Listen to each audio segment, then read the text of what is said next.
John 21, afterwards Jesus appeared again to his disciples by the Sea of Tiberias. It happened in this way: Simon Peter, Thomas, also called Didymus, Nathanael from Cana in Galilee, and the sons of Zebedee, and 2 other disciples were together. "I'm going out to fish," Simon Peter told them. And they said, "We'll go with you." So they went out and got into a boat. But that night they caught nothing. Early in the morning Jesus stood on the shore, but the disciples did not realize that it was Jesus. And he called out to them, "Friends, haven't you any fish?" "No," they answered. He said, "Throw your net on the right side of the boat and you will find something." And when they did, they were unable to haul the net in because of the large number of fish. The disciple whom Jesus loved, namely John, said to Peter, "It is the Lord." As soon as Simon Peter heard him say, "It is the Lord," he wrapped his outer garment around him, for he had taken it off, and jumped into the water. The other disciples followed in the boat, towing the net full of fish, for they were not far from the shore, about 100 yards. When they landed, they saw a fire of burning coals there with fish on it and some bread. Jesus said to them, "Bring some of the fish that you have just caught." And Simon Peter climbed aboard and dragged the net ashore. It was full of large fish, 153, but even with so many the net was not torn. And Jesus said to them, "Come and have breakfast." None of the disciples dared ask him, "Who are you?"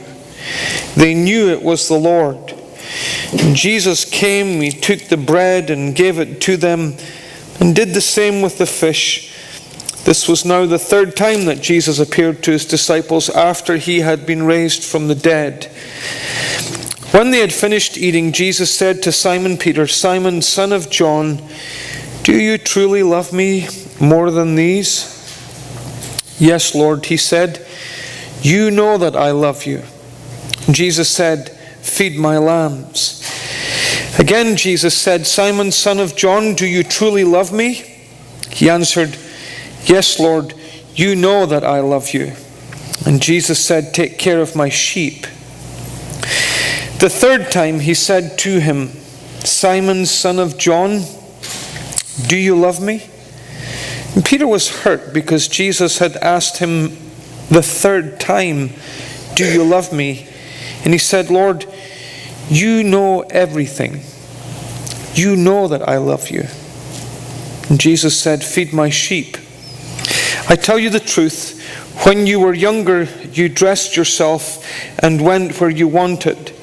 But when you are old, you will stretch out your hands and someone else will dress you and lead you where you do not want to go." Jesus said this to indicate the kind of death by which Peter would glorify God. And then he said to him, "Follow me." Peter turned and saw the disciple whom Jesus loved was following them. This was the one who had leaned back against Jesus at the supper and said, "Lord, who is going to betray you?" When Peter saw him, he asked, "Lord, what about him?" Jesus answered, "If I want him to remain alive until I return, what is that to you? You must follow me." Because of this, the rumor spread among the brothers that this disciple would not die. But Jesus did not say that he would not die. He only said, "If I want him to remain alive until I return, what is that to you?" In the upper room, Jesus had informed his disciples that all of them would fall away on account of him that night. Peter, of course, initially protested. He said, "Though everyone falls away on account of you, I won't. I will never fall away on account of you." And Jesus began to engage Peter in one-to-one conversation and said, "Oh yes, Peter, tonight, before the cock crows for the second time, or the rooster crows for the second time, you will have denied me 3 times. But Peter was insistent. No, Lord, I will go to prison for you. I will lay down my life for you. This might be relevant for James and John. It might be relevant for some of these other friends of mine, but it's not relevant for me. I will never fall away on account of you or deny you. They went out from the upper room to the Garden of Gethsemane, where a mob arrived and arrested Jesus. And Jesus followed that mob who had taken Jesus into custody to the high priest's house. And he gained entrance into the high priest's courtyard, probably because of John's connections. And John had asked one of the little girls, "Can you let my friend in?" And the friend was let in. So right there in the high priest's courtyard, as Jesus is being falsely accused and as a series of allegations are being concocted against him on the inside, Peter was on the outside with those that were in that courtyard. And as he was in the courtyard, a little girl standing by the fire where he's now warming himself said, "I recognize you. You're one of that Galilean preacher's disciples, aren't you?" "I have no idea what you're talking about." And she walks away muttering to herself, "I'm pretty sure I know you. Are you sure?" And he slips away from the fire into the darkness and out towards the gate of the high priest's courtyard, where another little girl, maybe her sister, maybe the 2 girls were helping their father that night, who was the keeper of the high priest's house, because it was a busy, busy night and he needed a couple of extra pair of hands to help him out. Maybe it was her sister. I have no idea who the other girl was, but she said, "I recognize you, don't I? You've been with that Galilean preacher. You're one of his followers." "I don't know him. I know nothing about him." And then a little bit later on, a group of men that were standing around listening to Peter talk to 1 or 2 individuals said, "We recognize your accent. You're from Galilee. You're not from Jerusalem. We know that you're not one of us. And we know that you were one of that Galilean preacher's disciples. You followed him. You listened to him. You served him. You were with him." And Peter, the torrent began to flow. "I swear to you," in oaths and curses, he denied Jesus not once but on 3 separate occasions. At that very moment, the rooster crowed for the second time, and Jesus, possibly being transferred from the high priest's house to some other location in Jerusalem, looked right over at Peter. And Peter could see the disappointment. I think he could also see the grace, but he could see the disappointment. He understood that he had let Jesus down. And the Bible tells us that he went out and wept bitterly. He must have felt such a failure. He must have wondered if he was now to be abandoned to the spiritual scrap heap of life. He must have wondered if this was a fall so great that he would be unable to recover from it. Who knows what went through his mind that night as he thought about the face of Jesus and his blatant denial of even knowing him, never mind being his disciple. Yet the wonderful thing in the story of the life of Peter is that Jesus was not content to leave him there, because not only did Jesus look at him, but Jesus also sent for him. The group of women making their way to the tomb Easter Sunday morning, making their way to the tomb, the place where the body of Jesus had been laid to rest. An angel is sitting on the stone slab as they peer in through the entrance to this cave. "You're looking for Jesus of Nazareth, aren't you? He's not here. He is risen, just as he said he would. Go and tell his disciples that he is going before them into Galilee, and don't forget to tell Peter." Isn't that just glorious? Because Peter will feel such a failure, he will wonder if Jesus wants anything more to do with him. Some of the other disciples might have shunned him and told him that he was useless and good for nothing. But says the angel, don't you dare forget to tell Peter that Jesus wants to meet him just as much as he wants to meet the other 10.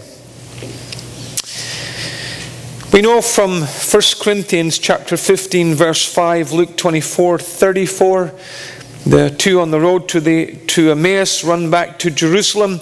They get there Easter Sunday evening, and they find that the disciples are already aware that Jesus is alive. They already believe because he has appeared to Cephas or to Simon or to Peter. 1 Corinthians 15:5, he appeared first of all to Peter and then to the 12. Long before Peter ever got to Galilee, Jesus had tracked him down and met with him. A meeting of restoration, a meeting of repentance, a meeting of forgiveness, a meeting where Peter just poured his heart out to Jesus. I am such a failure. Could you ever forgive me? What a special meeting it must have been. No wonder the Bible doesn't tell us where it happened or what was said when it did happen. Sacred, sacred moments that maybe you have had in the course of your life when you've failed and you know that you've failed, but Jesus has come to minister to you. Well, Peter has been forgiven. He has been restored, but he hasn't yet been restored to ministry. And I think that meeting between Jesus on Easter Sunday, wherever it took place, was a meeting that to remind all of us that failure doesn't have to be final. That's what that meeting communicates to us. Failure doesn't have to be final. If Jesus can forgive Peter, who so arrogantly said, I'll never do it, and then went out and did it within the space of a few hours, there's no way that God won't forgive us and restore us if we show the same kind of sorrow that Peter showed. Well, during the 40 days between the resurrection and the ascension of Jesus permanently into heaven, he met with his disciples at various times in various places to minister to them, to teach them lessons about himself. And so we want to look at the third of these meetings with a bunch of them. He had met with one or two here and there, apart from these meetings with larger groups. But we want to look at this meeting with 7 of them on the Sea of Galilee, or on the shores of the Sea of Galilee. 3 things I want to pick out of this passage. I'll be as quick as I can. I want you first of all to think with me about 2 lessons that Jesus wants to teach Peter about his Lord. Then a few lessons about his love, and then finally a few lessons about his life. Lessons that Peter needs to learn before he will be recommissioned, if there's such a word. I think there's such a word, recommissioned and sent back into service and ministry. First of all, lessons then about Peter's Lord. And I think that there are 2 of them that Jesus wants to communicate. The first is this.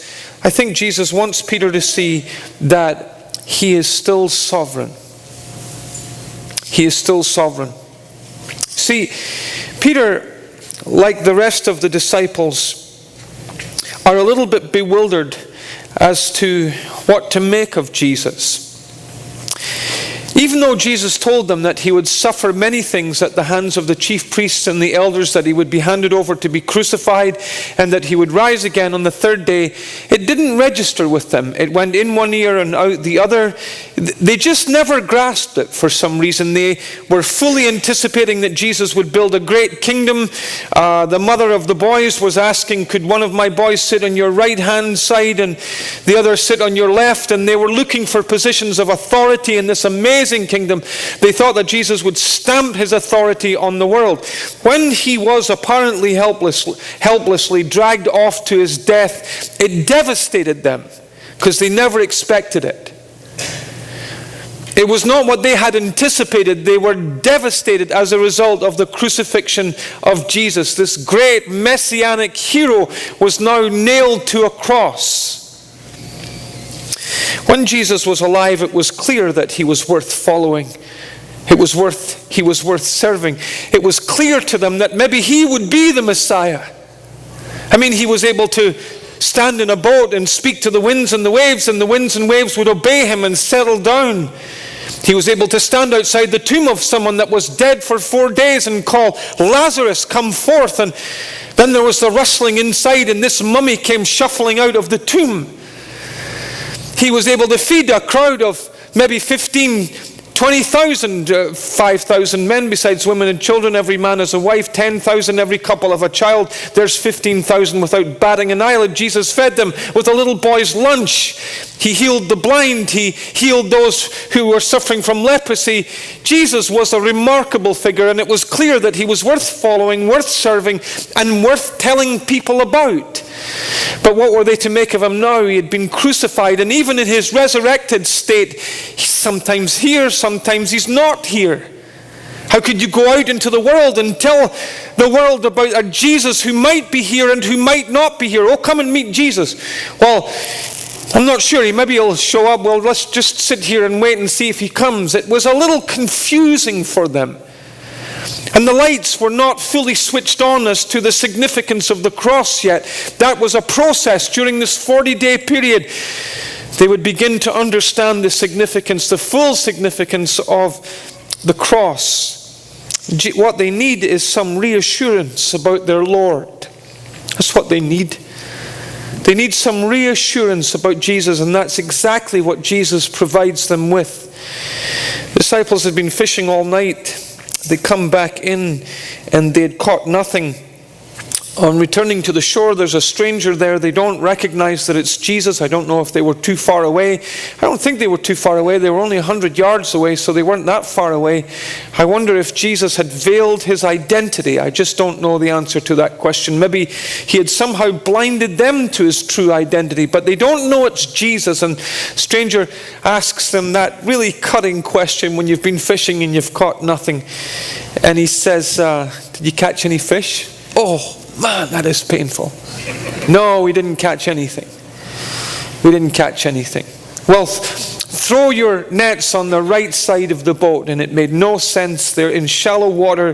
The sun is beginning to rise. It's bright. Why in the world would you? Well, let's just do it. We could wash our nets. So they throw their nets out. And at this point, the boys on the boats up and down the lake are beginning to watch. And a whole shoal of fish swim right into their nets.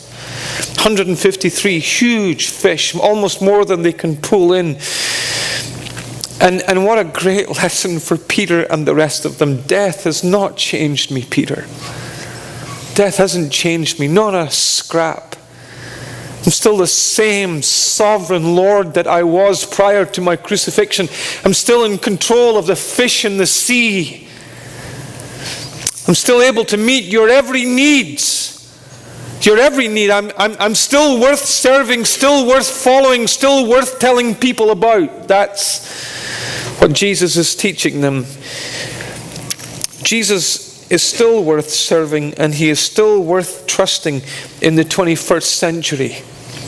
He is the King of Kings and the Lord of Lords. We walk around with our heads on our chests, almost embarrassed to tell people that we're Christians. But this is the Jesus who holds our breath in his hand. The nations are but dust on the balance before him. He controls the fish in the sea. He is guiding history towards its climactic conclusion. Hudson Taylor was asked to speak at a large Presbyterian church in Melbourne, Australia. The moderator of the service introduced the missionary as in eloquent and glowing terms. He told the congregation about Taylor's accomplishments in China and presented him to the congregation as our illustrious guest. Taylor climbed up into the pulpit, felt completely sickened by the introduction, and said, "I am a little servant of an illustrious master."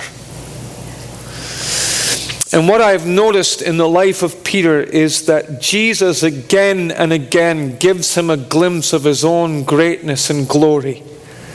Remember the night on the Sea of Galilee as Jesus was going to pass them by walking on water? Remember the night of the transfiguration as Jesus begins to glow from within himself? And again in the life of Peter, he has been given one glimpse after another of the glory of Jesus, because he needs to know that Jesus is worth serving, worth telling other people about, and he is worth going out into the world for. I wonder if you've seen that. I wonder if you're a little bit embarrassed about the fact that you're a Christian and you hold your head a little bit low when you're pressed and questioned. Here's somebody that's worth standing tall for. Here's the second thing. Not only is he sovereign, but he is still sensitive. I think that not only did the disciples have some questions in their minds about Jesus, I think that not only did they wonder what to make of Jesus, I think they also were asking the question, well, what does Jesus make of us? Because it was one of their number who had betrayed him for 30 pieces of silver. He had concluded with the religious leaders, sure, I'll lead you to Jesus. So what kind of remuneration? What's in it for me? Just follow me. But first of all, what is in it for me? And for 30 pieces of silver, he led them to Jesus and betrayed Jesus. It was their so-called spokesman, it was their leader, if you like, or if you will, who had denied him on 3 separate occasions. And where were the 11? It's not that, Peter was a failure, the rest of them were brilliant. They scampered up over the Mount of Olives down into the little village of Bethany. They scampered like rats across a barn floor when the heat was turned up. And where were the 11 when the body of Jesus had to be taken down from the cross? Why was it left to Joseph of Arimathea and Nicodemus? Where were the 11 that he had poured his life into for 3 years? Where were they when his body had to be tenderly taken and laid to rest in that tomb? They must have wondered, what does Jesus make of us? If you'd been Jesus, wouldn't you have been tempted to wash your hands of them and start all over again with a new group of 11 or maybe 12? But Jesus demonstrates his love for them in such a practical, in such an ordinary way, in such a moving way. They return from a weary night of fishing, throwing those nets out into the lake, hauling them in again, sometimes full of fish, but that night not full of fish. Remember, they caught nothing, but still pulling the nets into the boat. What would you need most when you come in after a night's fishing? A good breakfast. And that's exactly what Jesus has prepared for them. Right there on the sand of the shores of the Sea of Galilee, the God of the universe is on his knees cooking them breakfast.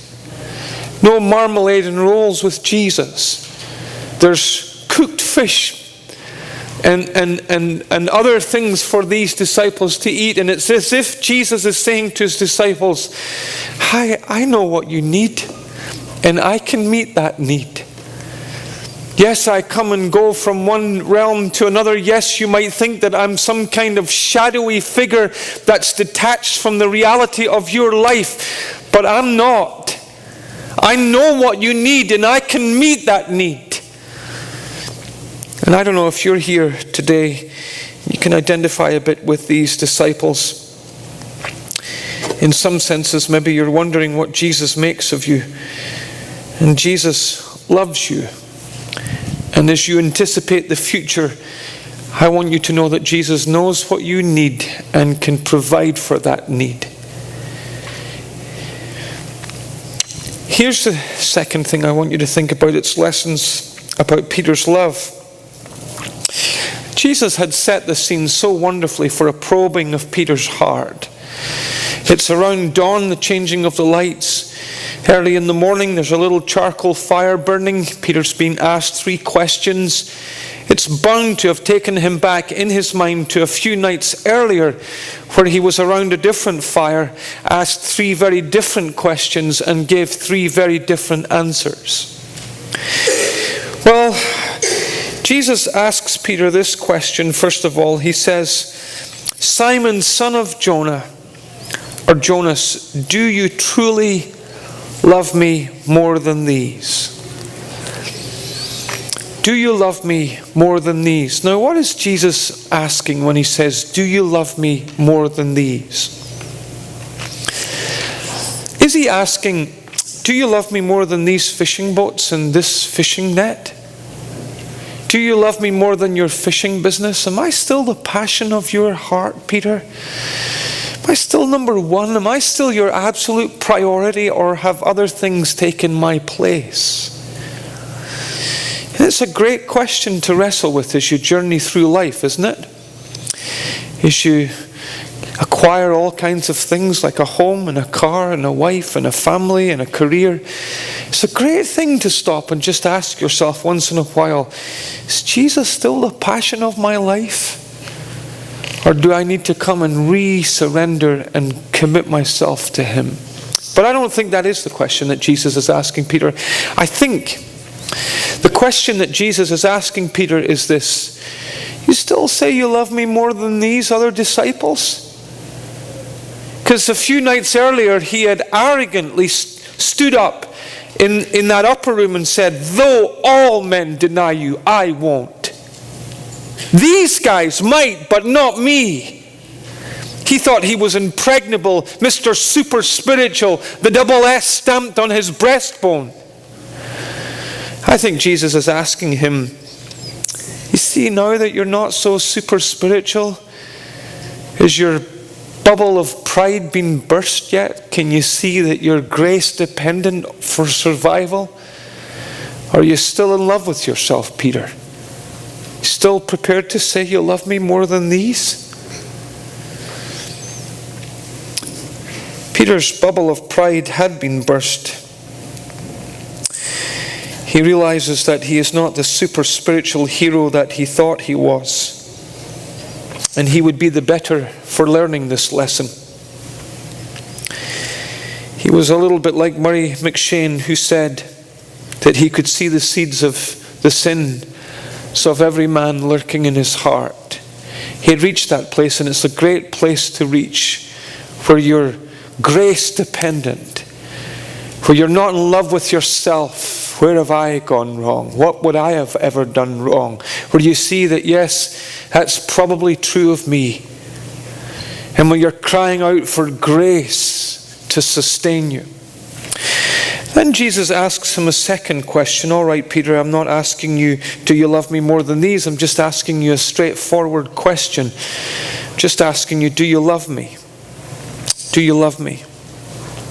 Now, I know that you've probably heard sermons on this passage that makes much of the fact that Jesus uses the word agape, and when Peter's responding, he uses the word phileo or philia. And the word philia is, we get the word Philadelphia, which means brotherly, city of brotherly love.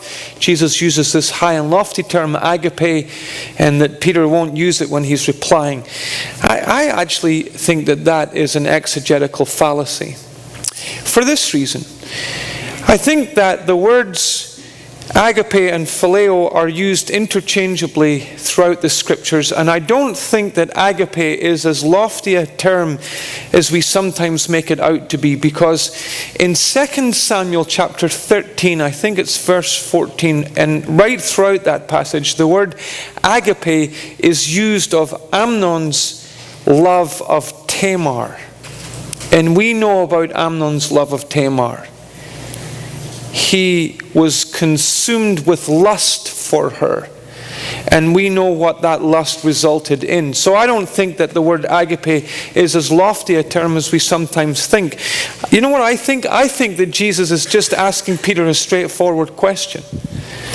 Now that all of the bombastic claims have been stripped away, and you see yourself for what you really are, now that you've been removed from ministry and are not following and are not serving because you have to, when you search the secret places of your heart, Peter, are you sure you love me? Are you sure you love me? See, the Christian life is not something that you attend. It's not something that you go to. It's not the group that you run with.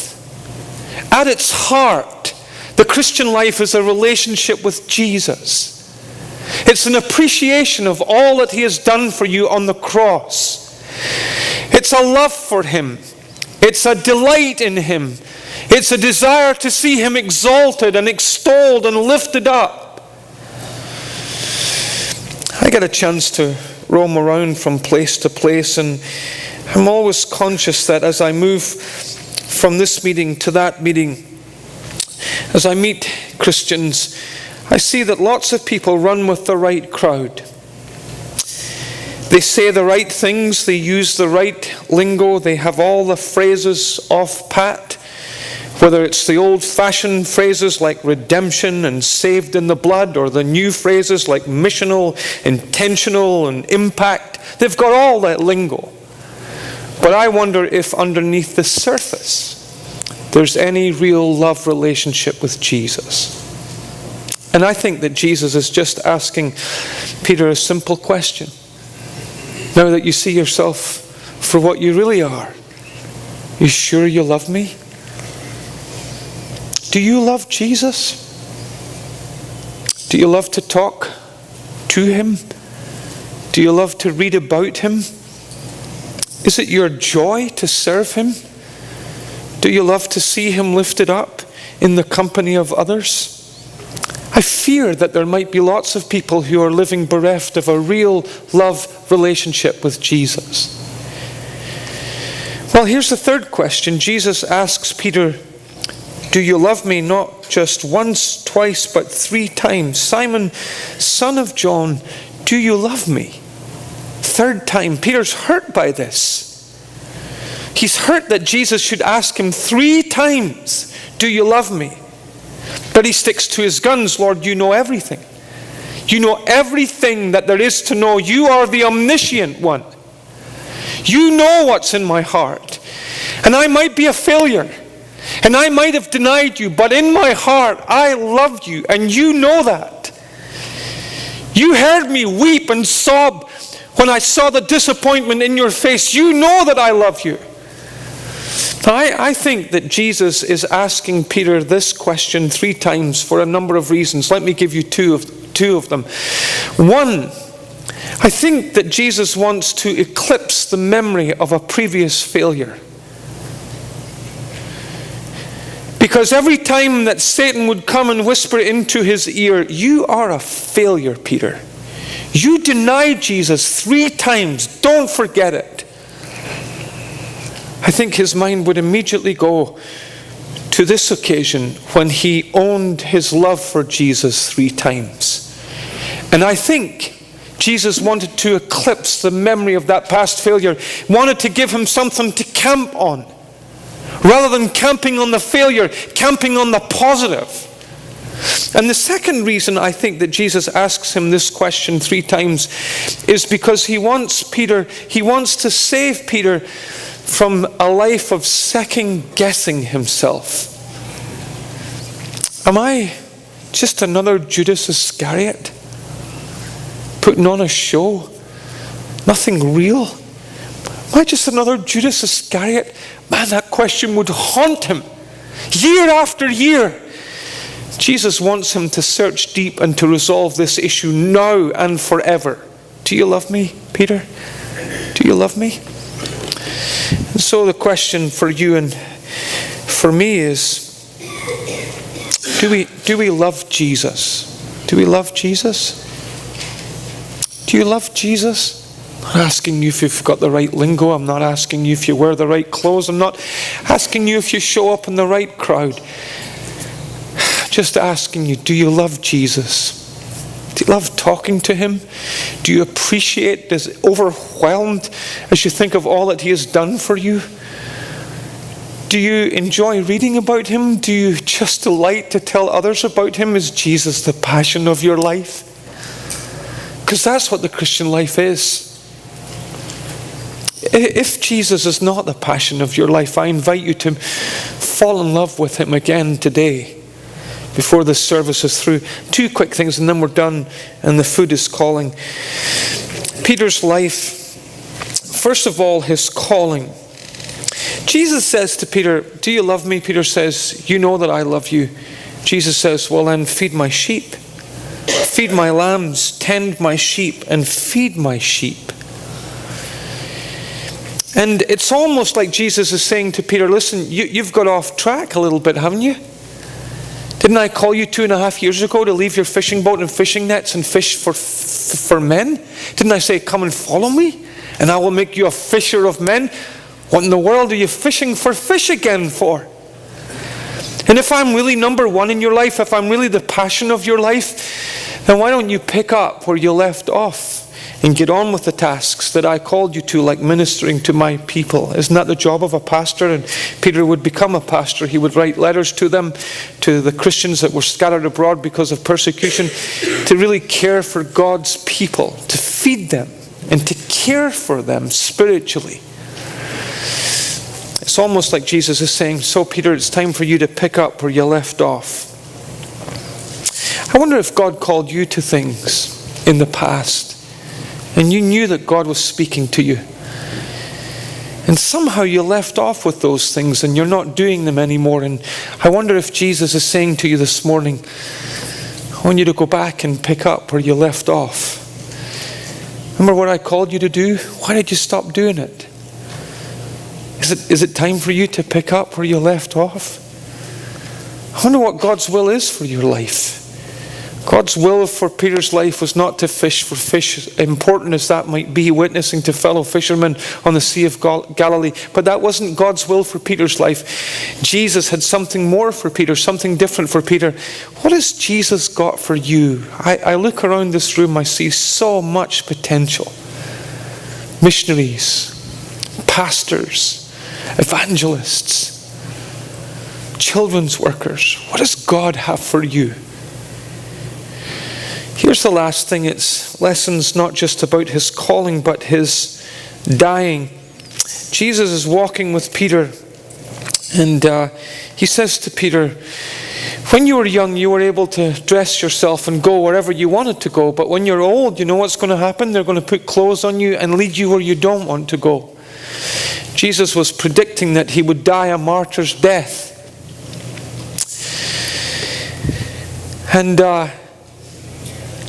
tradition has it that Peter was crucified upside down just outside the city of Rome. He felt unworthy to die in the same way that Jesus died, and so they said, well, we could fix that for you. We'll crucify you upside down. Whether that's true or not, I don't know. Tradition also says that when they came to his prison cell to take him out to be executed, they dragged his wife from him first. And as his wife was being dragged from him, he said to her, remember the Lord, love. Remember Jesus. And it must have been some kind of an encouragement for Peter to be told that he would be strong in the very area where he was weak, because he had just denied Jesus before a little servant girl. But Jesus is saying, I am so going to change you by my grace, that you'll become the rock that I predicted you would become way back at the beginning. You'll become the rock. One day you will lay down your life as a martyr for me, because I will make you strong where you are weak. And some of us are here and we're saved, but we're stuck. And we haven't changed an iota for the last 20 years. Jesus is saying to us, you can change. By my grace you can change and become more like Jesus, the beautiful Son that I am so pleased with. You can become like him, much more like him than you currently are, if you would put off the old and put on the new, if you would appropriate the resources that I have made available to you. Some of us need to give ourselves to that process of change. Well, you know, there's a great story in Judges 6. I just love this story. I want to share it with you before I finish. An angel comes and Gideon is threshing corn in a hole in the ground. And an angel comes, a hole in a wine press, a hole in the ground. Now, if you know anything about threshing grain, you do it where there's wind, and you smash the stalks, and the chaff rises in the air and blows away with the wind, and the heavy seed falls the kernel falls to the ground. So he's doing this in a wine press because he's afraid of the Midianites. He's afraid that the Midianites will see him, come and steal his corn and run off. So he's doing it in a wine press, and an angel comes, a miraculous experience, phenomenon. Angel comes, sits under an oak tree and says, "Thou mighty warrior of God." You say, mighty warrior of God? He's a scaredy pants. How could he be a mighty warrior of God? That's what God will make him. A mighty warrior that will lead God's forces into battle against their enemies. And that's the great thing about God's grace. It can change us and make us into the people that God wants us to be. Well, John is coming along behind Peter, and Jesus are walking along the shore. John's coming. Jesus and Peter are walking. Peter says to Jesus, "So I'm going to die a martyr's death?" "Well, what kind of death is he going to die?" And Jesus says, "What is that to you? If I want to keep him alive until I come back again, what is that to you? Just you focus on following me." What a master psychologist Jesus was. Haven't you learned, Peter? You keep yourself focused on your own walk with me, you'll have task enough on hand. The issue isn't what am I going to do with him. The issue is what am I going to do with you. This is about you and I, Peter. It's not about you and I and John. It's about you and I. It's about our relationship. Focus on that, Peter. You know, I'm an expert at fixing people out. If you want to hear how the world should be corrected and put right, I could fix out teachers' unions and you name it. I could fix it all out. We're experts at that, aren't we? And the truth is, we are so experts at that we sometimes neglect the state of our own soul. This isn't for you as much as it's for me. I've been a pastor here for 5.5 years, but that doesn't define my Christian life, because the Christian life isn't something that you do. It's not something that you attend. It's about loving Jesus. And this is a question for me, and it's a question for you. It's not a question for the person sitting in front of you or beside you. "Oh, this is a great message for my wife. Sock it to her, please." This is for me and for you as an individual. The big question I want you to wrestle with as we finish is, do you love Jesus? Do you love Jesus? Do you love to talk to him? Do you love to read about him? Do you love to exalt him? Do you love to tell others about him? Is he the passion of your life? Because that, at its heart, is the Christian life.